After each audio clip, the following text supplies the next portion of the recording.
My name is Adam Hartshorn, and this poem is called Thank You, Mark Twain.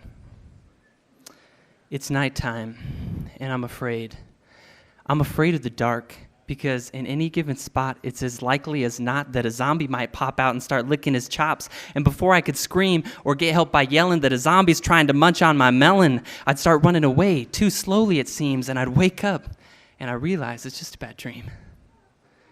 But reality is not always as good as it seems, because I've seen that scene from Lord of the Rings, and I know that the spider Shelob, I lost my spot, sorry guys. Shoot.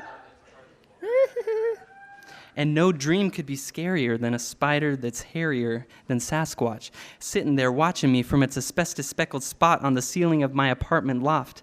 And I lay with Shelob the spider an inch from my nose, and I curse the bunk bed that brought me this close to the ceiling. And I'm feeling the spider start to crawl on my ear. And at that moment, you'd think that the spider's my number one fear, but au contraire, mon ami.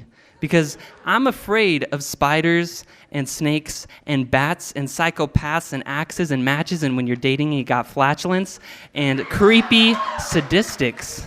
But none of those compare to statistics. And I'm not talking about the mode, median, the mean, the regression, or the p-values. Those can be difficult. But I'll take quality over quantity any day, and that's why it's the content and it's the meaning behind the math that makes me gasp. For instance, have you ever had someone tell you your shooting average right before you take your free throw? All right, you're hitting 13% of those out there. Go get them. I mean, that's not helpful. So it's no wonder to me that people have trouble making big decisions when the internet says that 95% of diets fail, or 50% of Americans are dissatisfied with their job, or that 76% of statistics are made up on the spot. But this one I got from the American Psychological Association. 50% of marriages end in divorce. Are you trying to tell me that I'm just playing the slots with my future, that I'm flipping a coin hoping my marriage lands on heads? It's no wonder to me when people don't want to take a risk like that, because if someone hands me a revolver with 50% of the bullets in it, I'm not going to pull the trigger. But that statistics are bad is not what I imply.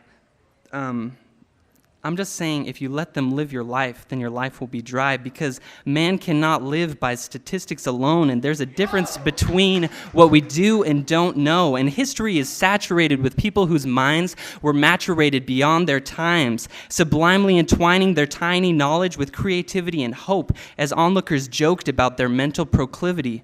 But who's got the last laugh? Because it turns out that E does equal MC squared, and that the way that the planets move is contrary to the way that people used to believe. So don't listen to the Pharisees and Sadducees, because it turns out that vaccines, Snuggies, space travel, America, Everest, 9-volt batteries, people shattering records that were impossible to break are now broken. So if you tell me that I have a 1% chance, I will tell you that randomization does not determine my destiny. And magic 8 balls don't apply to me, so don't tell my future, because desire is a lurking variable, and I am not a statistic.